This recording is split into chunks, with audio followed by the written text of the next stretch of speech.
नमः सिद्धेभ्यः। नमो नमः सत्तुहितंकराय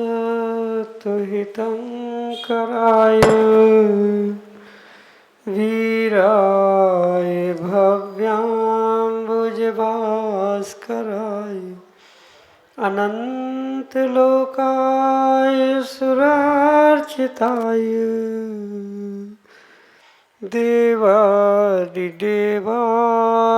नमो जिनाय देवादिदेवाय नमो जिनाय। पंच परमेष्टि भगवान की परम पूज्य आचार्य भगवंत गुरुवर विशुद्ध सागर जी मुनि महाराज की परम पूज्य मुनि श्री सुप्रभ सागर जी महाराज की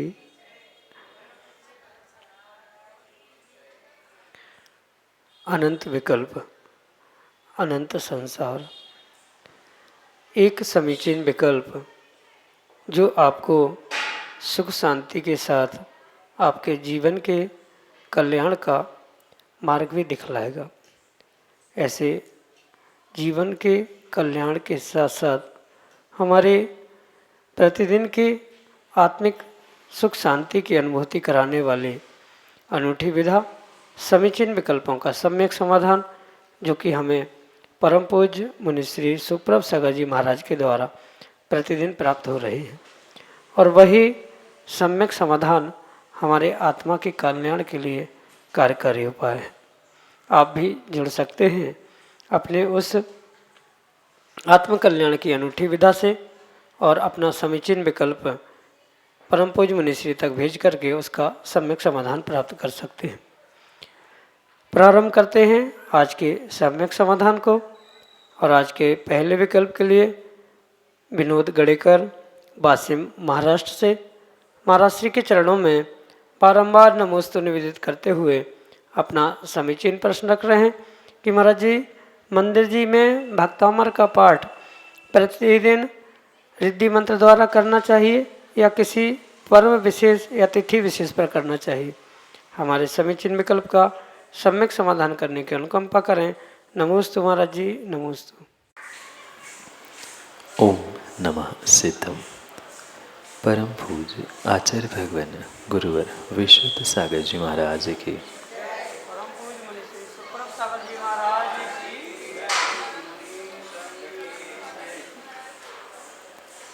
मंदिर जी आदि में भक्तांबर पाठ करना ये बहुत श्रेष्ठ कार्य है।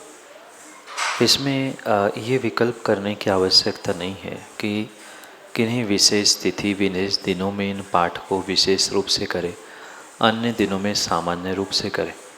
जब जहाँ जैसी समय की अनुकूलता है, हमारी भावों की विशुद्धि जब जहाँ जैसी बन रही है, वैसा इन कार्यों में करने में किसी भी प्रकार से कोई दोष नहीं। भले वे रिद्धि मंत्र हैं, विशेष महत्वपूर्ण है, विशेष प्रभावशाली है, पर उनको मात्र विशेष तिथियों के दिनों में ही पढ़ना चाहिए, ऐसा कहीं भी विधान नहीं है। आप सामान्य दिनों में भक्तांबर पाठ करते हुए उन रिद्धि मंत्रों का उच्चारण कर सकते हैं।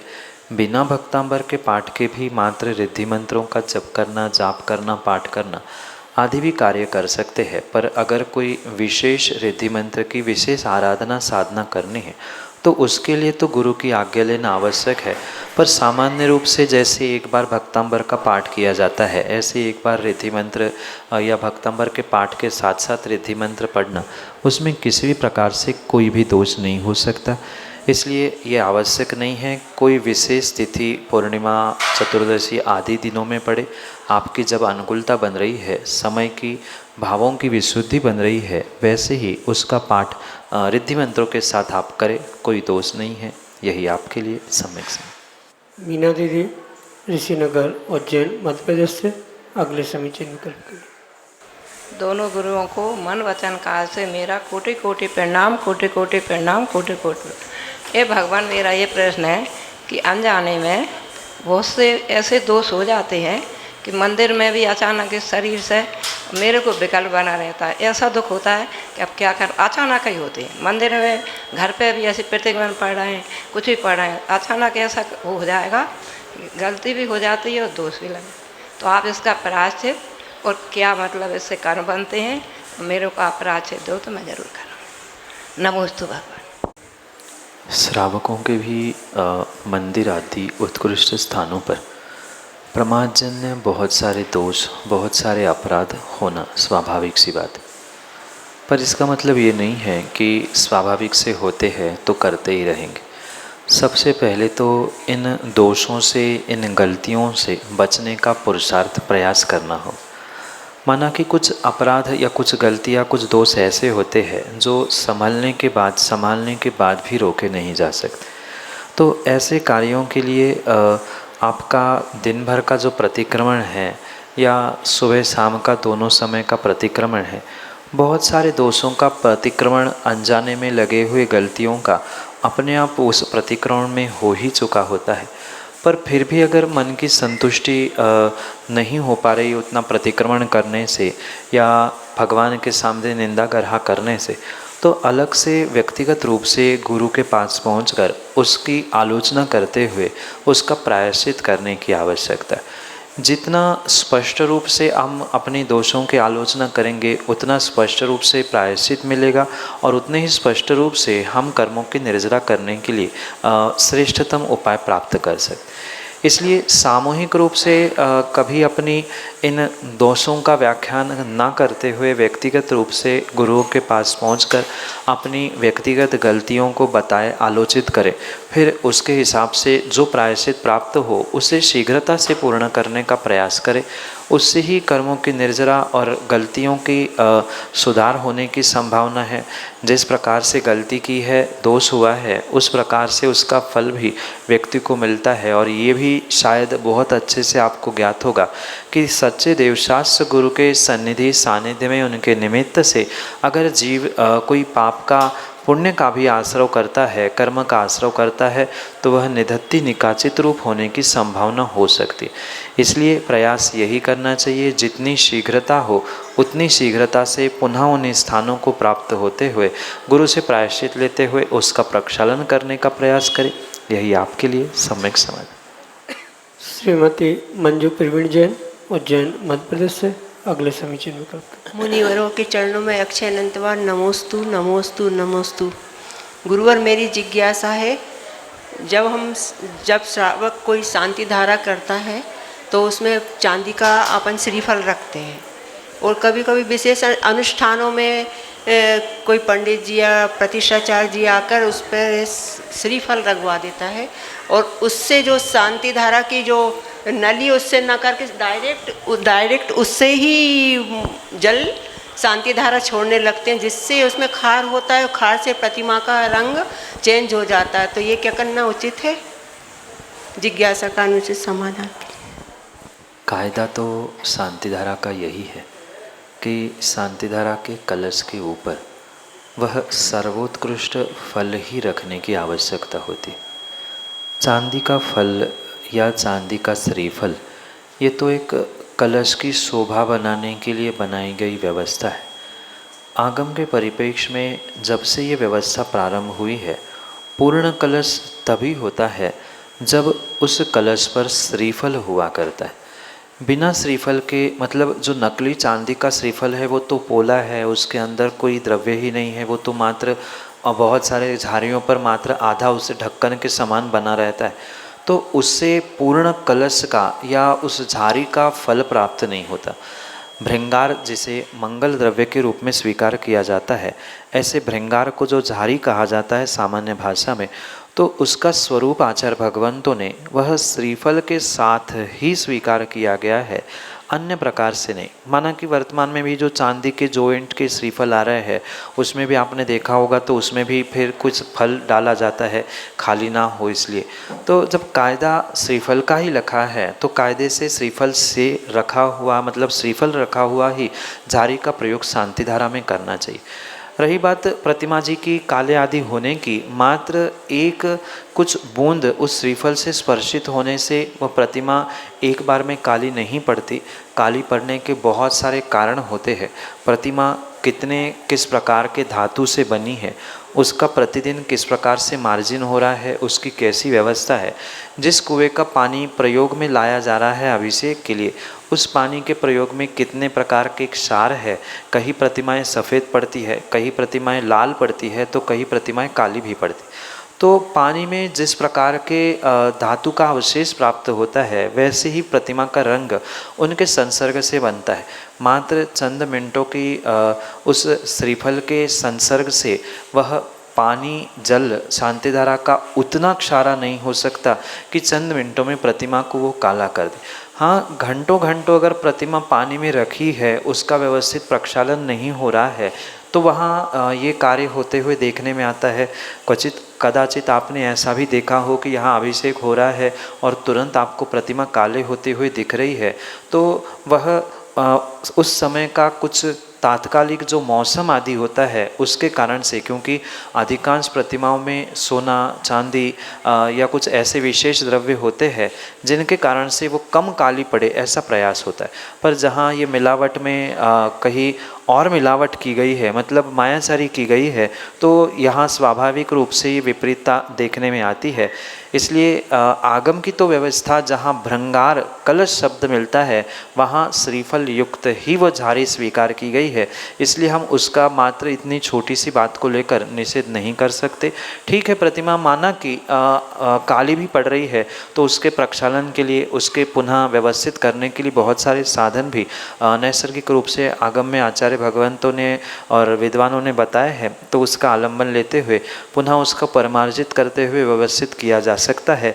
पर यह भी ध्यान रखें कि जब झारी का उद्देश्य टोटी से ही अभिषेक करने का है तो वहाँ वैसा ही करने की आवश्यकता है।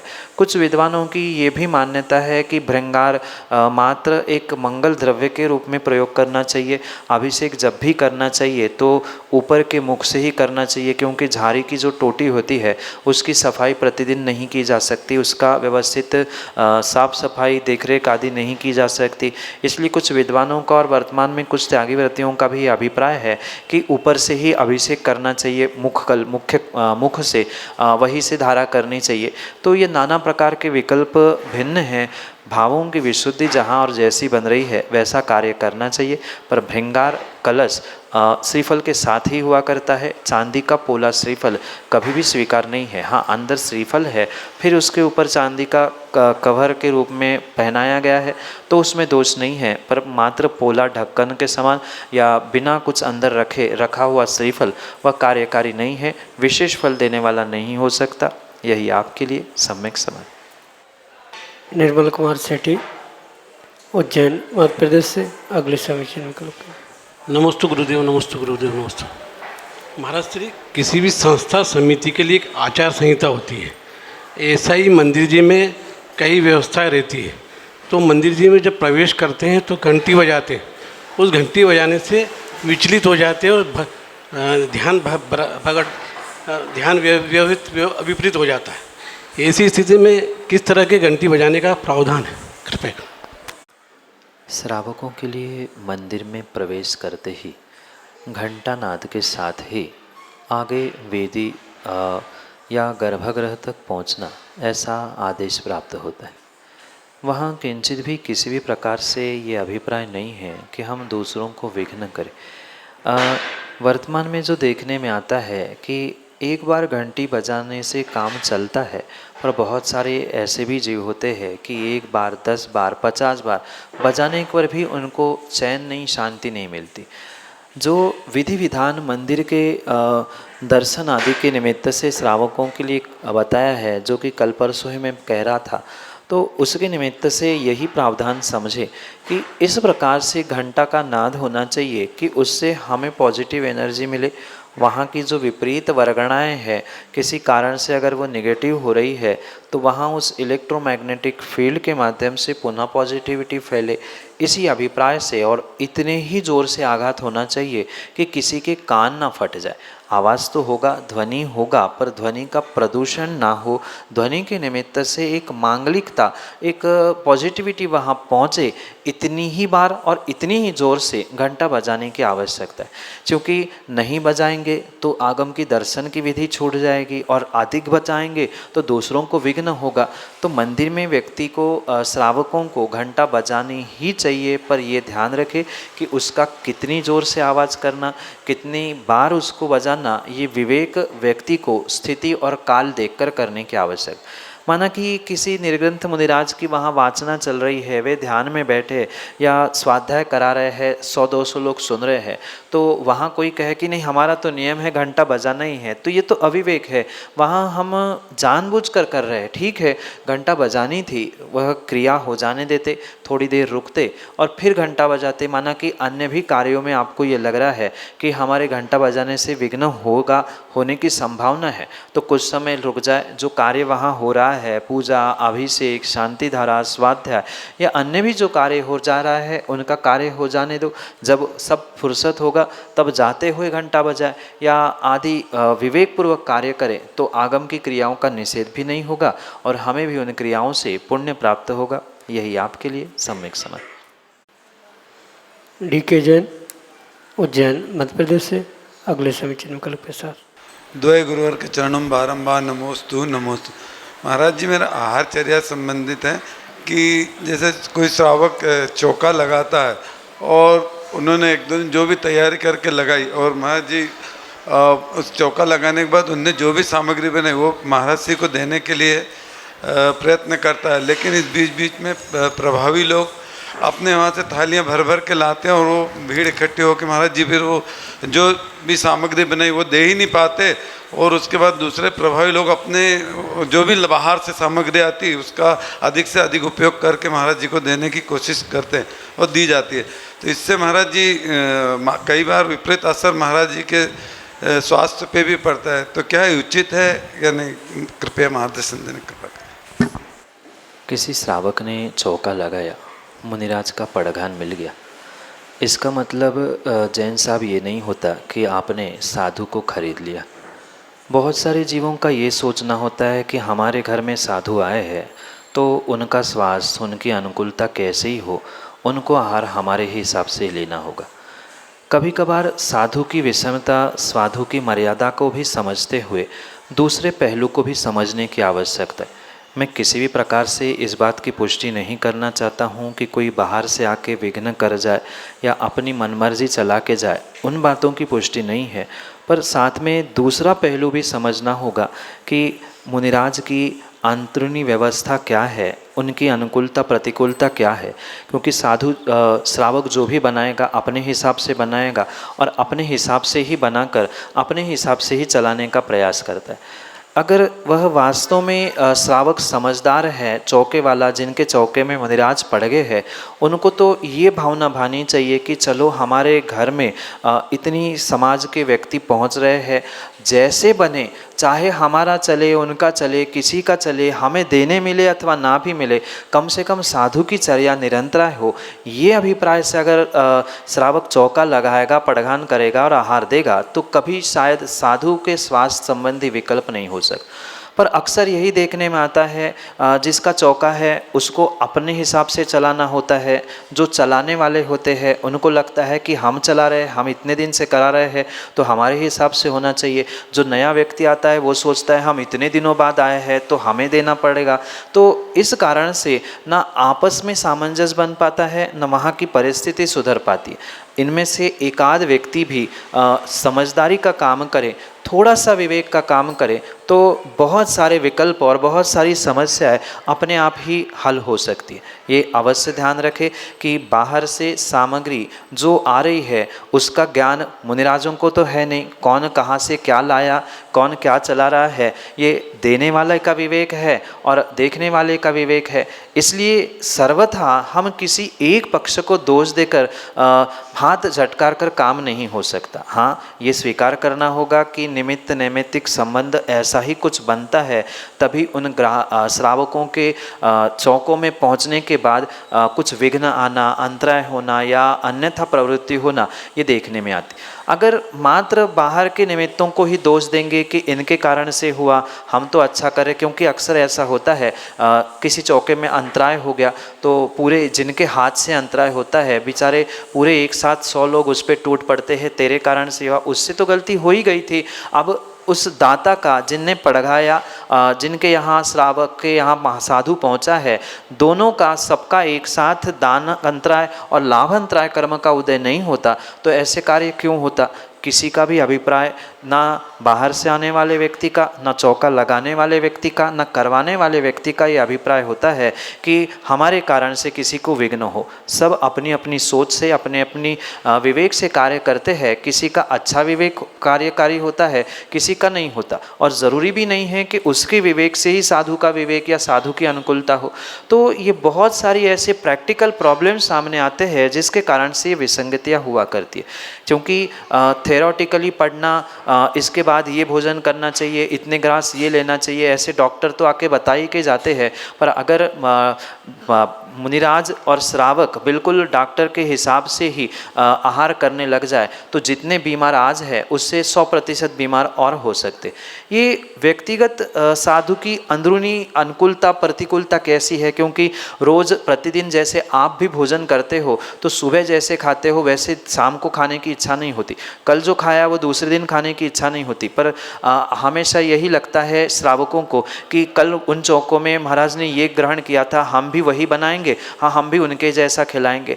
तो ये समस्या होती है। तो ये प्रैक्टिकल प्रॉब्लम समझते हुए ही श्रावकों को और साधुओं को और व्यवस्थापकों को भी आपस में तालमेल बना के काम करने की आवश्यकता है। जब तक इन तीनों चारों में तालमेल नहीं होगा तब तक कभी भी साधु की स्वास्थ्य रूप अनुकूलता हो ही नहीं सकती। साधु की अनुकूलता प्रतिकूलता श्रावकों को उनके फिजिकल पोस्चर से समझने की आवश्यकता है, किस समय पर उनको क्या लेने से क्या स्वास्थ्य लाभ होगा, ये परस्पर के ट्यूनिंग से ही काम बन सकता है, सामंजस्य से ही काम बन सकता है। किसको क्या करना क्या नहीं करना ये बहुत विवेकपूर्वक काम करने की आवश्यकता है, क्योंकि अक्सर जीव यही सोचता है कि हमारे हिसाब से काम हो, और जब जब कोई सोचता है कि हमारे ही हिसाब से, किसी एक के नहीं, बाहर से आने वाला हो सकता है, व्यवस्थापक हो सकता है या चौके वाला स्वयं हो सकता है, उनके परस्पर के तालमेल के कारण से ही ये बहुत सारे कार्य होते हैं। इसलिए तालमेल बनाते हुए अगर कार्य होता रहे, क्रम क्रम से सब अपनी मर्यादा का पालन करते हुए देने का प्रयास करें, क्रम से थोड़ा धैर्य रखते हुए देने का प्रयास करें तो विसंगतियाँ सामने नहीं आ सकती। यही आपके लिए सम्यक समझ। श्रीमती अर्चना प्रमोद जैन, उज्जैन मध्य प्रदेश से अगले समीचीन विकल्प के लिए। द्वय महाराज जी के चरणों में मेरा नमोस्तु नमोस्तु नमोस्तु महाराज श्री। मेरी जिज्ञासा है महाराज जी, प्राण के भेद में द्रव प्राण और भाव प्राण, द्रव प्राण में 5 इंद्रियां और भाव प्राण के भेद में से भवेंद्र में भी वो ही 5 इंद्रिय बताए हैं। उसी तरह भाव बल प्राण के भेद में भी 3 बल बताए हैं, वे द्रव्य प्राण में भी आते हैं, तो दोनों प्राण में फ़र्क क्या है, सम्यक समाधान करें महाराज श्री। नमोस्तु नमोस्तु नमोस्तु। जीव के जो 2 प्रकार के प्राण कहे हैं, द्रव्य प्राण और भाव प्राण, अगर वह इंद्रिय और बल की अपेक्षा से हम समझे तो दोनों प्रकार की इंद्रियां आगम में लिखी है, एक द्रव्येंद्रिय और एक भावेंद्रिय। तो द्रव्येंद्रिय की अपेक्षा से वहाँ द्रव्य प्राण ग्रहण किए जाते हैं और भावेंद्रिय की अपेक्षा से भाव प्राण ग्रहण किए जाते हैं। इसके लिए सर्वप्रथम उमा स्वामी भगवान के तत्वार्थ सूत्र के दोनों सूत्रों को समझने की आवश्यकता है कि लब्धुपयोग भावेंद्रियम और निवृत्त उपकरण द्रव्येंद्रियम। निवृत्ति और उपकरण जो है उसे द्रव्येंद्रिय कहा, यानी ये बहिरंग कान, ये आँख, ये नाक, ये द्रव्येंद्रिय कहा जाता है। और वही आत्मा की जो उपलब्धि है, क्षयोक्षम है, उसे ही भावेंद्रिय कहा। और जब आत्मा की मुख्यता से उस भावेंद्रिय के निमित्त से जब प्राण कहे जाएंगे तो वह भाव प्राण होते हैं। चाहे 5 इंद्रिया रूप हो तो वहाँ पर 5 भावेंद्रिय को ग्रहण करना, जो कि आत्मा की ही एक उपलब्धि, आत्मा का ही एक क्षयोक्षम हुआ करता है। और जब द्रव्य प्राण की 5 इंद्रियों के निमित्त से या 3 बलों के निमित्त से हम व्याख्या करेंगे तो वहाँ द्रव्येंद्रिय को ग्रहण करते हुए, यानी जिसके बहिरंग कान आदि इंद्रिया 5 प्रकार की स्पर्श, रसन, घ्राण, चक्षु और श्रोत रूप है, तो उनका द्रव्येंद्रिय जो आकार है वह द्रव्य प्राण के अंतर्गत आएगा। और उसके निमित्त से जो बल कहा है, काय बल, यानी ये शरीर का जो बहिरंग द्रव्य रूप आकार दिख रहा है, वह उसका जो बल है वह द्रव्य बल स्वीकार करेगा। और काय के निमित्त से जो आत्मा के प्रदेश उस काय बल को, द्रव्य काय बल को संबल दे रहे हैं, उसका उपयोग और लब्धि रूप कार्य कर रहे हैं आत्मा का, उसे काय बल भाव की अपेक्षा से, भाव प्राण की अपेक्षा से समझना हो। इसी प्रकार से इन सभी प्राणों को भाव रूप और द्रव्य रूप बहुत विशेषता से समझने की आवश्यकता है। बहुत सूक्ष्म अंतर होने से, संख्या में समानता होने से कन्फ्यूजन होने की बहुत संभावना है, पर द्रव्येंद्रिय की अपेक्षा से, द्रव्य आकृति, निवृत्ति आदि की अपेक्षा से वहाँ द्रव्य प्राण कहे जाते हैं। और जहाँ उस द्रव्य आकृति के साथ भावों की, यानी आत्मा की उपलब्धि और क्षयोक्षम प्राप्त होता है, वहाँ भावेंद्रिय की अपेक्षा से, भाव मन, भाव काय और भाव वचन आदि की अपेक्षा से वह भाव बल या भाव इंद्रिय प्राण ऐसे कहा जाता है। यही आपके लिए सम्यक समझ।